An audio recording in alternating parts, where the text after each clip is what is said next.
Hello and welcome back to JK maths. I hope आप सब लोग अपने घरों पे सेफ और सुरक्षित होंगे। तो आज हम करने वाले हैं मैथ्स का लेक्चर नंबर 5 जो कि है ratio and proportion. Last lecture है, इसमें हम लोग पहले 4 लेक्चर में हम लोग रेशो के सारे कंसेप्ट जितने भी हैं हम लोग पढ़ चुके हैं। विद एमसीक्यूज हमने हर एक कंसेप्ट को देखा है। आज हमारा 2-3 मिनट का कंसेप्ट बचा है रेशो ऑफ प्रोपोर्शन का। उसके बाद हम लोग एमसीक्यूज करने वाले हैं। जैसा कि आपको पता है कि हमारी लास्ट वीडियो जो होती है चैप्टर की वो एमसीक्यू वाली वीडियो होती है। तो हम लोग क्वालिटी एमसीक्यूज करने वाले हैं। हम लोग कैसे एमसीक्यूज करते हैं? हम लोग क्वालिटी एमसीक्यूज करते हैं। हम लोग क्वांटिटी पे ध्यान नहीं देते, ठीक है। हमको क्वांटिटी से मतलब नहीं है, हमको क्वालिटी से मतलब है। आपका एक एमसीक्यू जो है वो ऐसा होना चाहिए कि वो 2 से 3 एमसीक्यू निकाल के ले जाए आपके, ना कि ऐसा हो कि एक एमसीक्यू जो है वो एक ही ले जाए। चाहे आप क्वांटिटी वाइज अगर देखो, चाहे आप 50 क्वेश्चन कर लो, उसका कोई फायदा नहीं है। क्वालिटी वाइज अगर 10 क्वेश्चन भी करोगे वो आपके 50 क्वेश्चन के बराबर होंगे। तो हम लोग क्वालिटी एमसीक्यूज करते हैं। अगर आप इस चैनल पे न्यू हो, आपके अपने चैनल जेके मैथ्स में, तो आप सब्सक्राइब कर सकते हो। अगर आपको चीज़ें पसंद आ रही हैं तो मैंने स्टार्ट से बोला आपको ज़बरदस्ती कोई नहीं है। ज़बरदस्ती मुझे किसी को नहीं खींचना है। जिसको पसंद आ रहा है वो जुड़ सकता है हमारे साथ, ठीक है। तो आज हम स्टार्ट करने वाले हैं प्रोपोर्शन। 2 से 3 मिनट का प्रोपोर्शन है, उसके बाद हम लोग एमसीक्यूज करेंगे, ठीक है। तो जैसे मैंने आपको बताया था, जब मैंने आपको रेशो पढ़ाया था तब मैंने आपको बताया था रेशो क्या होती है। रेशो होती है कि एक नंबर दूसरे का कितने टाइम्स है। जैसे मैं बोलूँ a equals to 2 times b, तो यहाँ से मैं लिख सकता हूँ a by B equals to 2/1 लिख सकता हूँ। या मैं ऐसे लिखूँ a equals to 2/3 times b, तो मैं ऐसे लिख सकता हूँ a by B equals to 2/3।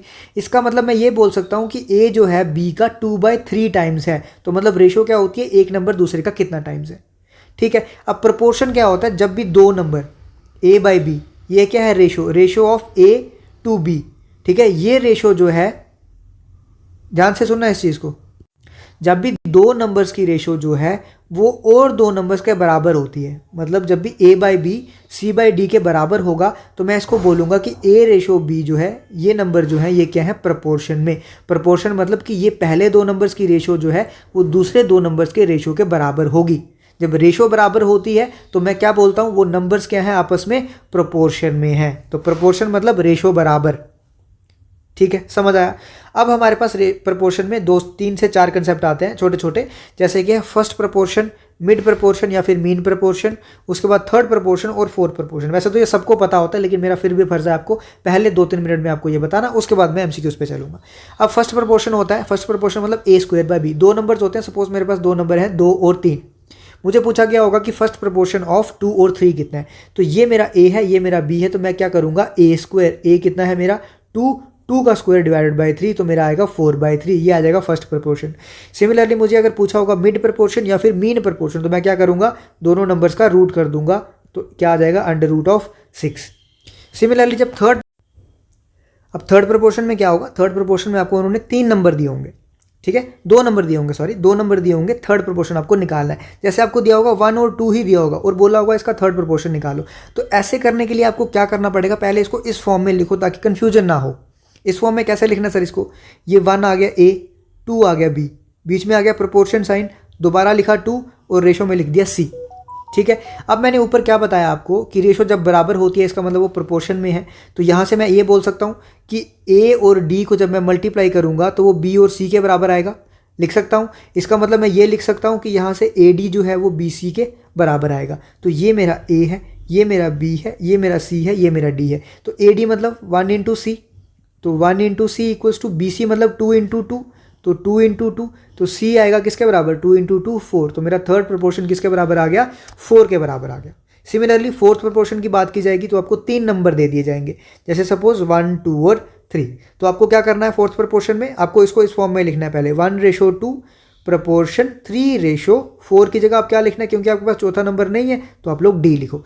दोबारा A इंटू डी मतलब 1 इंटू डी किसके बराबर होगा? 2 इंटू 3।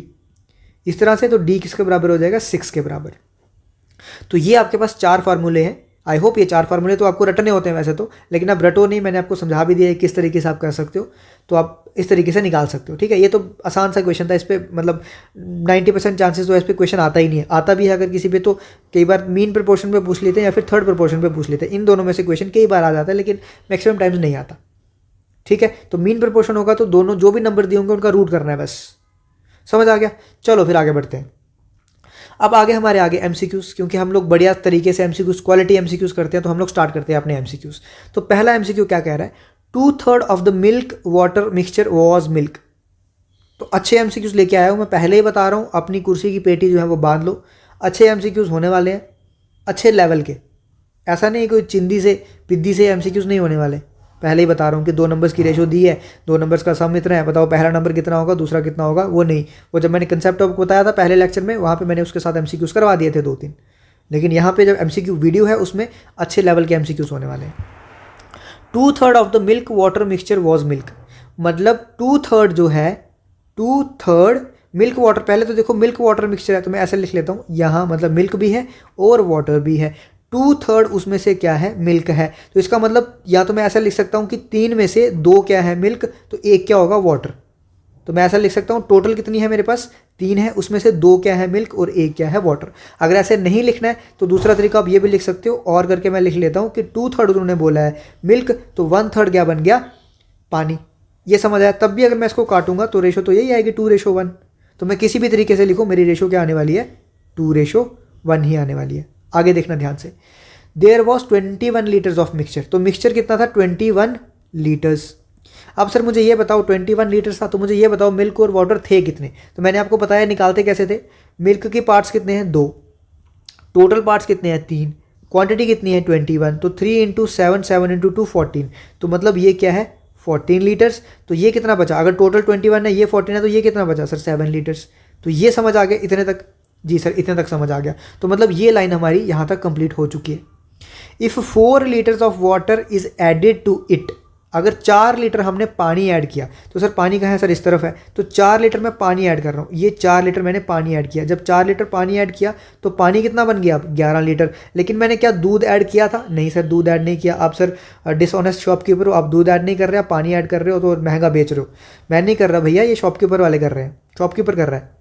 तो पानी दूध ऐड नहीं किया तो दूध कितना रहा, उतना ही 14 लीटर। पानी कितना बन गया, 11 लीटर। अब मिक्सचर कितनी बन गई सर, अब मिक्सचर बन गई 14 और 11 कितनी, 25 लीटर की मिक्सचर बन गई। क्वेश्चन में क्या पूछा है, the percentage of milk in the new mixture. अब न्यू मिक्सचर में मिल्क कितना होगा, तो मिल्क कितना है, 14। परसेंटेज पूछी है तो टोटल क्वांटिटी कितनी है, 25, मल्टीप्लाई बाय 100, तो 25 × 4, 14 × 4, 56% क्या हो जाएगा, मिल्क हो जाएगा न्यू मिक्सचर में। समझ आया क्या किया, हाँ सर समझ आ गया। अगर समझ आ गया तो मैं आपको बताता हूँ इसका शॉर्टकट अगर मुझे करना होता ना, मैं शॉर्टकट किस तरीके से करता। ऑल्दो ये भी शॉर्टकट है आपके एक्स वाले मेथड से, तो ये भी शॉर्टकट है, लेकिन इससे भी आपको अगर शॉर्टकट जाना होता तो आप क्या करते, अभी बताता हूँ आपको। देखो ध्यान से देखना, शॉर्टकट में क्या करता। शॉर्टकट में मैं करता कि मुझे टोटल मिक्सचर कितनी दी है, 21 लीटर्स, मिल्क कितना है 2/3, तो मैं करता मिल्क कितना है 2/3 ऑफ 21 लीटर्स, तो कितना हो गया 14 लीटर्स। क्योंकि अब हम मिल्क ऐड नहीं कर रहे हैं तो मिल्क बाद में भी कितना होगा, ये ओल्ड मिल्क बाद में भी कितना होगा, 14 लीटर्स ही होगा। 14 लीटर्स अगर मिल्क है तो यहाँ से मैं क्या निकाल सकता हूँ, वाटर कितने लीटर होगा, वाटर जो है वो 7 लीटर्स होगा। तो अब मैं वाटर में क्या मिला रहा हूँ, 4 लीटर और वाटर मिला रहा हूँ, तो टोटल मिक्सचर कितनी होगी, टोटल मिक्सचर कितनी होगी 25 लीटर। क्यों सर, यहाँ पे पहले लिख लेता हूँ टोटल वाटर कितना हो गया, 7 + 4 = 11। टोटल मिक्सचर कितनी होगी 25 लीटर। तो मुझे पूछा गया है परसेंटेज ऑफ मिल्क, तो मैं क्या करता, milk divided by total quantity into 100, 25 × 4, तो यहाँ से करता 56%। इस तरीके से भी मैं कर सकता था, ये सारा लिखने की मुझे ज़रूरत नहीं थी, मैं डायरेक्ट इस तरीके से भी कर सकता। हालांकि ये तरीका और ये तरीका डिफरेंट नहीं है, तरीका सेम है, लेकिन लिखने का तरीका सिर्फ डिफरेंट है, टाइम बचाने का तरीका है आपका। समझ आ गया। तो चलो अगले क्वेश्चन पे चलते हैं।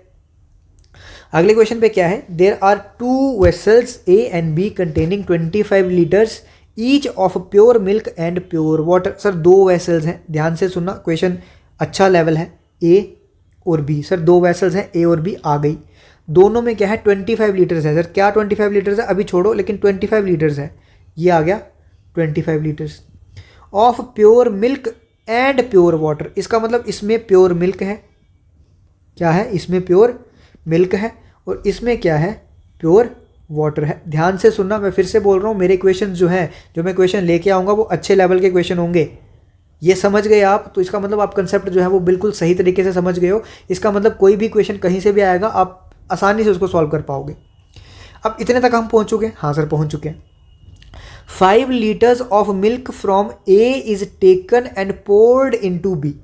ए में से 5 लीटर मिल्क निकाल दिया। सर क्यों निकाला, किसी को देना होगा। 5 लीटर यहाँ से निकाल दिया।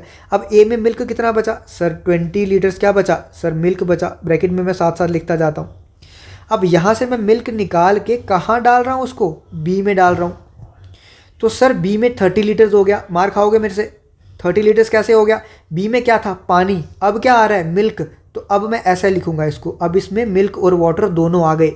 मिल्क कितना आया 5 लीटर आ रहा है नया, पानी कितना बचा, सॉरी पानी कितना था 25 लीटर, उसका तो कुछ नहीं किया ना, वो तो वैसा का वैसा जो 25 लीटर था वो तो है ही है, लेकिन अब 5 लीटर मिल्क भी आ चुका है। तो सर साथ साथ में मुझे क्या करना होता है, मुझे रेशो भी लिख लेनी होती है इनकी। तो 5 इंटू 1 5, 5 इंटू 5 25। तो अगर मैं रेशो की बात करूँ तो इन्हीं की रेशो क्या आ जाएगी 1:5। साथ साथ में रेशो भी लिखनी होती है, क्यों, क्योंकि रेशो का भी काम होता है बीच में, मैं बताऊंगा कैसे। इतने तक काम हो चुका सर, बी तक, इतने तक हम लोग पहुंच चुके, बिल्कुल सही। तो लाइन बाय लाइन पढ़ोगे तो क्वेश्चन समझ आता जाएगा। Then 6 litre of mixture from B is taken and poured into A. ध्यान से सुनो, ए से क्या निकाला था 5 लीटर सिर्फ मिल्क निकाला था, क्यों, क्योंकि उसमें था ही मिल्क। अब पहले बी में वाटर था सिर्फ, लेकिन अब बी में वाटर भी है और मिल्क भी है, मतलब बी में मिक्सचर है। बी में क्या है, मिक्सचर है। अब तो उसी मिक्सचर में से 6 लीटर हम लोगों ने निकाल लिया बी में से। तो अब सर इतना बताओ, पहले 6 लीटर निकाला, तो मुझे ये बताओ कि भैया कितना कितना निकालेंगे, मिल्क कितना निकलेगा इसमें से और वाटर कितना निकलेगा। क्या मैं सारा का सारा वाटर निकाल दूं 6 का 6 लीटर, क्या मैं 6 का 6 लीटर मिल्क निकाल लूँ। 6 लीटर मिल्क तो है ही नहीं, मिल्क कैसे 6 लीटर निकल जाएगा।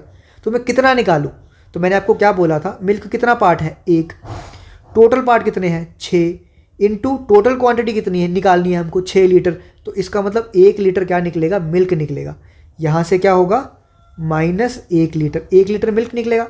अब ये 5 है पार्ट्स, टोटल पार्ट्स कितने हैं 6, क्वांटिटी कितने निकालनी है 6, तो इसके कितने पार्ट निकलेंगे सर 5 पार्ट निकलेंगे, तो -5 लीटर। अब ये कितना बच गया, ध्यान देना मेरी बात पे क्या बोल रहा हूँ। अब ये कितना बच गया, जब 5 लीटर में से 1 निकल गया तो 4 लीटर मिल्क बच गया, 25 लीटर में से 5 लीटर ये निकल गया तो 20 लीटर वाटर बच गया। अब ये जो 6 लीटर हमने निकाला वो 6 लीटर कहाँ डाला, वो ए में डाला। तो ये 6 लीटर जो आया ये 1 लीटर और ये 5 लीटर, ये 5 और ये 1, ये दोनों जो है वो कहाँ आए, यहाँ पे आए।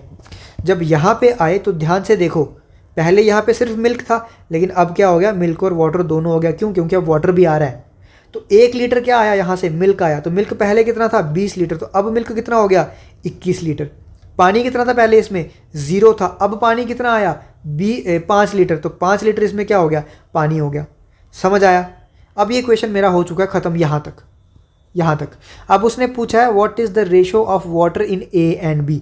ए में वाटर कितना है, ए वेसल में 5 है, बी में वाटर कितना है 20, तो ए एंड बी में वाटर की रेशो कितनी हो जाएगी 5:20, मतलब 1:4। तो ये मेरा हो जाएगा आंसर। क्वेश्चन मैं गारंटी के साथ इस चीज़ को कह सकता हूँ, मेरे साथ चैलेंज कर लो आप लोग, कि जो भी जेके एसएसबी की तैयारी कर रहा होगा इस तरीके से वो इस क्वेश्चन को सॉल्व नहीं करेगा। जो सॉल्व कर भी पाएगा उसमें से भी पहले मैं बताता हूँ 70% बच्चे इस क्वेश्चन को सॉल्व नहीं कर पाएंगे और छोड़ देंगे। जो सॉल्व कर भी रहा होगा वो कुछ एक्स वगैरह लेके कुछ सॉल्व कर रहा होगा, उसका सॉल्व करते करते 2 ढाई 3 मिनट यहीं पर निकल जाएंगे और ये नहीं सॉल्व होगा। सॉल्व ऐसा नहीं है कि सॉल्व नहीं होगा, बिल्कुल सॉल्व होगा, लेकिन वो क्या होगा, लेंदी हो जाएगा क्वेश्चन। मल्टीप्लिकेशन करनी पड़ेगी, डिवीजन करनी पड़ेगी, एक्स लेना पड़ेगा, क्रॉस मल्टीप्लाई करना पड़ेगा, तब जाके ये आंसर आएगा। और चांसेस वहाँ पे होते हैं कि गलती हो जाए। इस तरीके से रेशो के मेथड से मैं बता रहा हूँ, खींच के 5 से 7%, 10% ज़्यादा से ज़्यादा मान लो ऐसा बच्चा होगा जो कर रहा होगा, वो भी इंजीनियर। उसके अलावा कोई बच्चा नहीं होगा ये जो इस तरीके से कर रहा होगा। तो मैंने आपको कंसेप्ट समझाए हैं, अब आपको समझ आ जाना चाहिए। नहीं आ रहा है एक बार दोबारा से देखो, फिर नहीं आता है तो आप कमेंट में लिख सकते हो। ठीक है, चलिए अगले क्वेश्चन पे। अगला क्वेश्चन देखना, there are total of 30 employees. Total employees कितने 30 एम्प्लॉयज़ है, तो मैं यहाँ लिख लेता हूँ 30 एम्प्लॉयज़ हैं। ठीक है, एक कंपनी में। The ratio of male to female employees is 8:7। उसमें से कुछ मेल एम्प्लॉयज़ होंगे, कुछ सर फीमेल एम्प्लॉयज़ होंगे। उनकी रेशो सर कितनी दी है 8:7। ध्यान से देखना, अभी मैं आपको कैसे कंफ्यूज करता हूँ इस क्वेश्चन में। How many female employees have to be recruited. कितनी फीमेल एम्प्लॉयज़ को रिक्रूट करना पड़ेगा so that the ratio becomes 1/1। मतलब कितनी फीमेल्स ऐड करनी पड़ेंगी ताकि रेशो कितनी बन जाए 1/1। सर 7 हैं, 1 ऐड कर दूंगा, मेल्स तो 8 ही है, 8 हो जाएंगे तो 1:1 हो गया। और यहाँ पे आपने कर दी गड़बड़। सर खुद ही बताते हो और खुद ही बोलते हो फिर गड़बड़ कर दी, तो मैं तो आपको बताऊंगा ना आप गड़बड़ कहाँ करोगे, मैं आपको वो भी बताऊंगा गड़बड़ कहाँ करोगे। ये होगी प्रॉब्लम। ये प्रॉब्लम क्यों होगी सर? क्योंकि ये 8 और 7 क्या था? ये 8 और 7 था रेशो। क्या ये एग्जैक्ट नंबर था मेल्स और फीमेल्स का? नहीं सर, एग्जैक्ट नंबर नहीं था। जब एग्जैक्ट नंबर नहीं था तो इसमें आपने एक एग्जैक्ट नंबर फीमेल कैसे ऐड कर दी? हाँ सर, अभी समझ आ रहा है थोड़ा थोड़ा।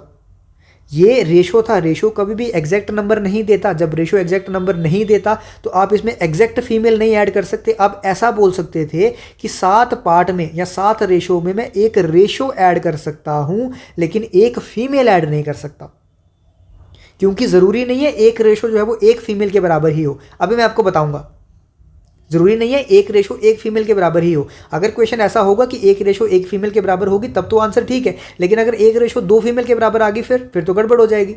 तो कभी भी रेशो में डायरेक्ट एम्प्लॉयज़, डायरेक्ट बंदे, डायरेक्ट मेल फीमेल ऐड नहीं करने हैं। तो ये आपकी गलती है, याद रखना। अब देखो ध्यान से, क्वेश्चन क्या था कि टोटल 30 है। टोटल 30 है तो मैं अब ये बोल देता हूँ कि मेल कितने? मेल 8 पार्ट, टोटल पार्ट्स कितने? 15, और टोटल एम्प्लॉयज़ कितने? 30। तो यहाँ से किया 2 तो 16 आगे क्या? Male. 7 part female, total part 7 + 8 15 multiply by 30 employees, तो फीमेल्स कितनी आ गई? 14। ठीक है, फीमेल्स कितनी आ गई? 14। अब मेरे पास डायरेक्ट मेल या फीमेल है ना? अब मेरे पास मेल 16 है और ये 14 है ना? अब मैं इसमें भी ये बोल सकता हूँ कि 2 फीमेल ऐड करूँगा तो क्या बन जाएगा? 16/16, और ये 1/1 बन जाएगा। तो यहाँ पे देखो, पहले हम क्या कर रहे थे? एक ऐड कर रहे थे, वो क्या हो जाता? गलत। हमारा आंसर क्या आ रहा है? 2। तो अब ये एग्जैक्ट फीमेल्स थी, उसमें मैं एग्जैक्ट फीमेल्स ऐड कर सकता हूँ, रेशो में नहीं कर सकता हूँ। तो आई होप ये कंसेप्ट भी आपको समझ आया होगा। अगर आया है तो चले आगे चलते हैं। अगला क्वेश्चन क्या है? अ बैग हैज़ कॉइन्स। तो कॉइन्स वाला कंसेप्ट मैंने आपको लेक्चर 4 में इतने अच्छे तरीके से समझाया है कि आपको एक भी क्वेश्चन कॉइन्स का जो है वो गलत नहीं हो सकता, मेरी गारंटी है। मैंने क्या बताया था ऐसे क्वेश्चन किस तरीके से करने? सबसे पहले मैंने बोला था अब लिखो जो जो आपको पैसे दिए हैं, 50 पैसा, 25 पैसा, 20 पैसा, जो भी दिया वो लिखो। तो ये मेरे पास दिया 50 पैसा, 25 पैसा और 20 पैसा दिया। उसके बाद मैंने बोला था अब लिखो number of coins, number of coins लिखो। उसके बाद मैंने बोला था आप लिखो यहाँ पे वैल्यू और यहाँ रुपीज़। ठीक है, अब क्या दिया है? अ bag has coins in the denomination, मतलब कि बैग्स में कॉइन है, और किस किस के कॉइन है? 50 पैसा के हैं, 25 पैसा के हैं, 20 पैसा के हैं, मतलब इनके कॉइन्स हैं। इन द रेशो 4:2:1, मतलब ये कॉइन्स की रेशो दी है 4:2:1। ये क्या दिया है? Number of coins. इसका मतलब मुझे वैल्यू निकालनी पड़ेगी। अब 50 पैसा मतलब अठन्नी के मेरे पास 4 कॉइन्स होंगे अगर, तो मेरे पास कितने रुपए बनेंगे? सर 2 रुपये बनेंगे। कैसे? सर मल्टीप्लाई कर दो, 50 × 4 कितना हो गया? सर 200। 200 पैसा मतलब 2 रुपये। 25 × 2 कितना हो गया? 50 पैसा। तो 50 पैसा को मैं क्या लिखूंगा? 0.5 रुपये। 20 पैसा को मैं क्या लिखूंगा? 0.2 रुपीज़। कैसे सर? 20 पैसा मतलब 20/100, तो मैं क्या लिख सकता हूँ? 0.2 रुपीज़ लिख सकता हूँ। ठीक है सर, वैल्यू मेरे पास आ चुकी है। अब उसने मुझे दिया क्या है? The value of the coins is ₹54। मुझे क्या दिया है? कॉइन्स की वैल्यू दी है। इसका मतलब इन सबको मिला के मुझे वैल्यू दी है कितनी? 54। तो ये आ गया 2, 2.5, 2.7। तो 2.7 की वैल्यू मुझे दी है 54। तो मैं यहाँ से लिख सकता हूँ 27/10 की वैल्यू मुझे दी है 54। यहाँ से मैं लिख सकता हूँ 2, तो 1 की वैल्यू मेरे पास होगी 20। अब मुझे क्वेश्चन में कुछ भी पूछा होगा, 1 की वैल्यू 20 है। अब मुझे पूछा है फाइंड द नंबर ऑफ 25 पैसा कॉइन्स। तो 25 पैसा कॉइन्स कितने हैं? 2। 1 की वैल्यू मेरे पास 20 है, तो 2 की वैल्यू कितनी हो जाएगी? 20 × 2 = 40। इसका मतलब 25 पैसा कितने हो जाएंगे कॉइन? 40 कॉइन्स हो जाएंगे। आई होप ये समझ आया होगा। नहीं समझ आया तो लेक्चर 4 जाके देखो, बहुत अच्छे तरीके से आपको क्वेश्चंस भी वहाँ पे कराए हैं और कंसेप्ट भी कॉइन वाला समझाया है बहुत अच्छे तरीके से। ठीक है, देखो अब देख सकते हो मैंने जब लेक्चर 4 पढ़ाया था तो किस तरीके से आपको कॉइन्स का कंसेप्ट समझाया था। ये देखो, ये सारा मैं बता रहा हूँ आपको। और क्वेश्चंस भी आपको मैंने 2 क्वेश्चन सेम तरीके के क्वेश्चन थे, लेकिन मैंने बोला था 2 तरीके से क्वेश्चन कैसे पूछ सकते हैं, वो क्वेश्चन भी आपको समझाए थे। उसके बाद हमने क्वेश्चन भी किया था, तो ये अच्छे तरीके से मैंने आपको तरीके से समझा दिया था ये सारा कंसेप्ट। तो बढ़ते हैं अगले क्वेश्चन पे। अगला क्वेश्चन क्या कह रहा है? In the exam the ratio of Ajay's marks and Balu's marks is 4:5। मतलब 2 बंदे हैं, एक है अजय एक है बालू, मार्क्स हैं 4:5।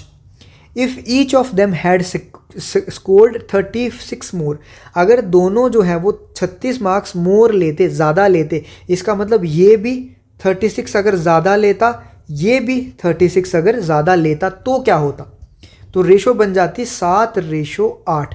अब यहाँ से ध्यान से सुनना चीज़ों को, दोनों क्या है, दोनों में नंबर्स क्या हो रहे हैं, सेम ऐड हो रही हैं। जब सेम नंबर ऐड हो रहे हैं इसका मतलब जो रेशो में जो रेशो ऐड हो रहा है वो भी सेम होना चाहिए। यहाँ पे कितना रेशो ऐड हो रहा है, यहाँ पे 3 रेशो ऐड हो रहा है। 4 में 3 रेशो ऐड करेंगे तो 7, 5 में 3 रेशो ऐड करेंगे तो 8। इसका मतलब रेशो भी क्या होना चाहिए, बराबर। तो यहाँ पे बराबर ही ऐड हो रहा है तो सही है। अगर सपोज यहाँ पे ऐसा होता 6:8, सपोज ये मैं लेट कर रहा हूँ, तो यहाँ पे कितना ऐड हो रहा होता, +2। यहाँ पे कितना ऐड हो रहा होता, +3। तो ये रेशो जो है वो सही से प्रॉपर ऐड नहीं हो रहा है। क्यों? क्योंकि उसने नंबर तो क्या बोला है, उसने नंबर बोला दोनों में एक जैसे ऐड हो रहे हैं, इसका मतलब रेशो भी एक जैसी ऐड होनी चाहिए थी। तो इस केस में हमको रेशो सेम बनानी पड़ती, और मैंने तरीका बताया है कैसे बनाते हैं। लेकिन यहाँ पे अगर मैं क्वेश्चन में देखूँ तो हमारी रेशो सेम ऐड हो रही है, 3 ऐड होकर 7 बन रहा है, 3 ही ऐड होकर 8 बन रहा है, इसका मतलब हमारा रेशो बिल्कुल सही है। तो ये रेशो होता। अब उसने बोला है कि बालू के मार्क्स कितने हैं। अब मुझे बताओ ये 3 रेशो जो ऐड हो रही है वो कितने मार्क्स के बराबर है? सर 36 मार्क्स के बराबर। तो 3 पार्ट्स या फिर 3 रेशो जो ऐड हो रही है वो किसके बराबर है? 36 मार्क्स के बराबर है। तो यहाँ से एक रेशो किसके बराबर है? 12 मार्क्स के बराबर है। पूछा क्या उसने मुझे? बालू के मार्क्स। तो बालू के मार्क्स कितने हैं? 5 रेशो है, तो 5 रेशो किसके बराबर हो जाएगी? 12 × 5 = 60 मार्क्स हो जाएंगे। समझ आ गया? समझ आ गया तो चलते हैं आगे।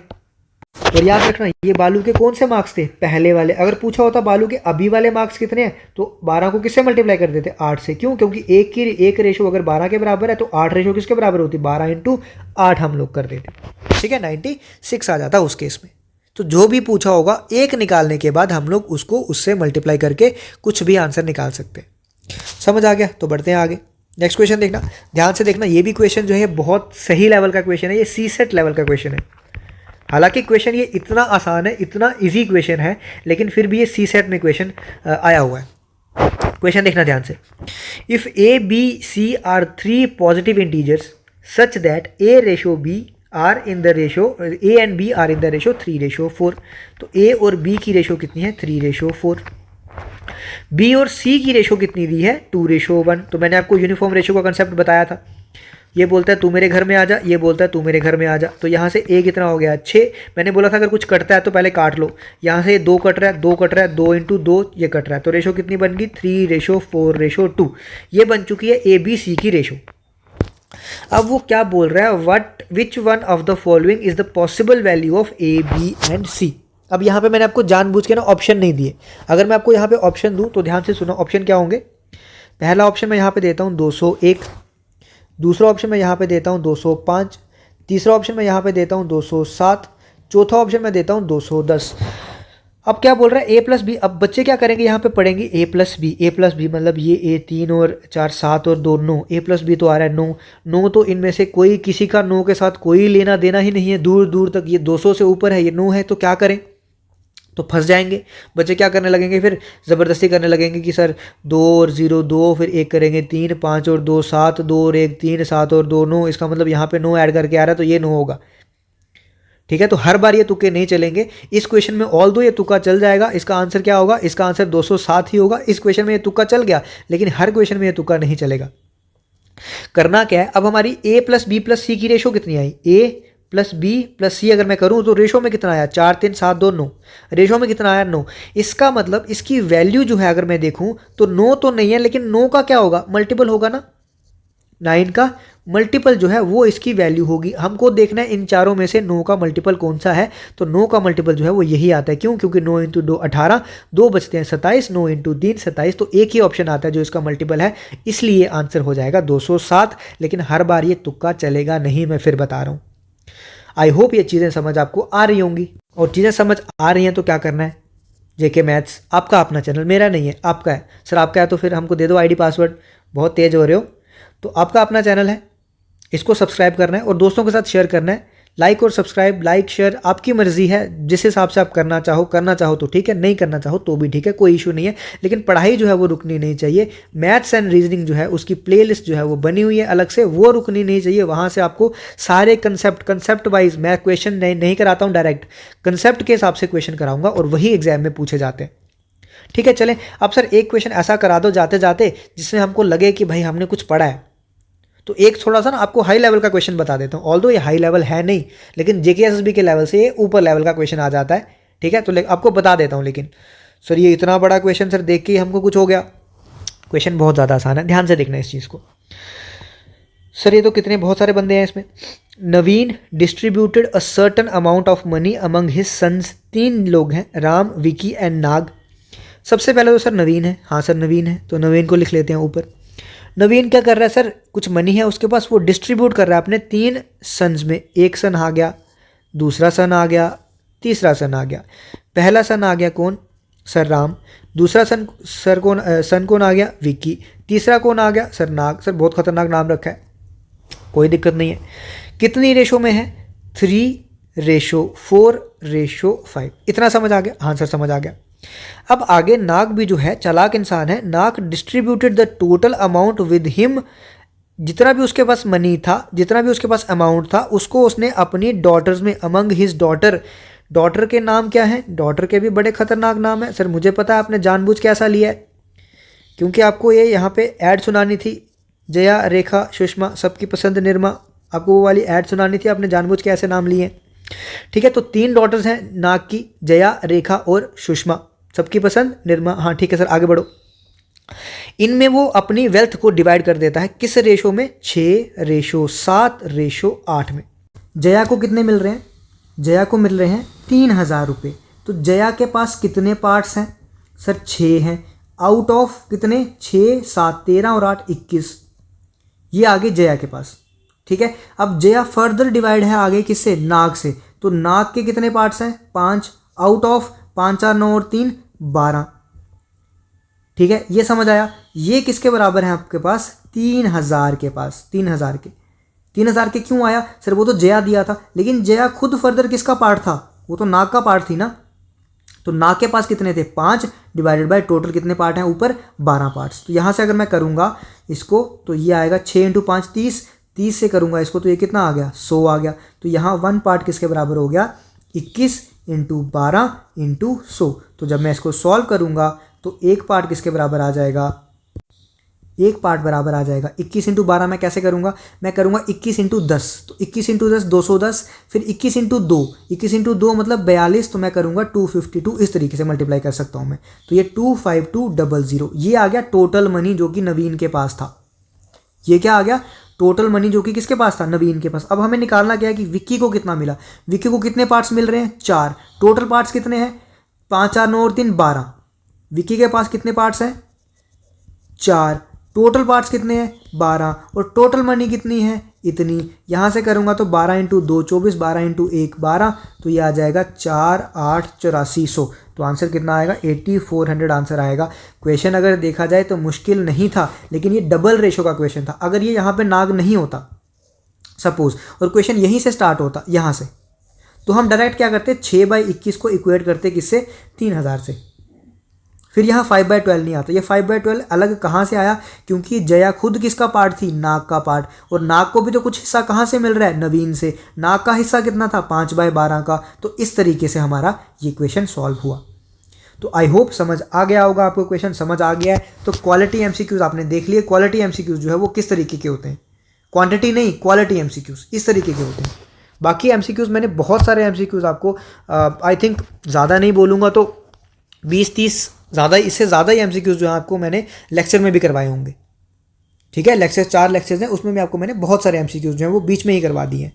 और यहाँ पे भी आपके लिए क्वालिटी एमसीक्यूज होंगे। तो ये बहुत सारे एमसीक्यूज हैं। इसके बाद आप कोई बुक ले लो। आप अगर ज़्यादा अच्छा लेवल का करना चाहते हो तो आप RS अग्रवाल से जो है वो प्रैक्टिस कर सकते हो। ये काफ़ी अच्छे लेवल की बुक है। अगर इससे नहीं करना है तो आप SSC के प्रीवियस ईयर उठा लो, वहाँ से कर सकते हो। वो भी नहीं करने हैं तो आप कोई नेट से ऐसे सर्च कर लो कि भाई कॉइन्स क्वेश्चंस, कॉइन्स एमसीक्यूज़ या कॉइन्स एसएससी एमसीक्यूज़, इस तरह से कर लो। आपके पास काफ़ी सारी साइट्स खुल जाएंगी जहाँ से आपको एमसीक्यूज़ दिख जाएंगे। आपको सिर्फ उसका क्वेश्चन पढ़ना है, आपको सोल्यूशन जो है, जो मैंने कंसेप्ट बताया है वो कंसेप्ट उस हिसाब से आपको करना है। फिर आप देखना कि उन्होंने जो सोल्यूशन किया है और जो आपका सोल्यूशन है कितना उसमें आपका टाइम बच रहा है। ठीक है, तो आज के लिए हमारा इतना ही था। प्लेलिस्ट हमारी बनी हुई है, मैथ्स और रीजनिंग का, वहाँ से पढ़ सकते हो। टेलीग्राम लिंक आपका डिस्क्रिप्शन में मिल जाएगा, वहाँ से आप मुझे डायरेक्ट मैसेज कर सकते हो। कोई भी सब्जेक्ट, मैं फिर बोल रहा हूँ, कोई भी सब्जेक्ट रिलेटेड डाउट होगा, ज़रूरी नहीं है सिर्फ मैथ, लेकिन सब्जेक्ट रिलेटेड डाउट होना चाहिए, तो मैं आपका वहाँ पे सॉल्व करा दूंगा। ठीक है, तो आज के लिए इतना ही। Thank you.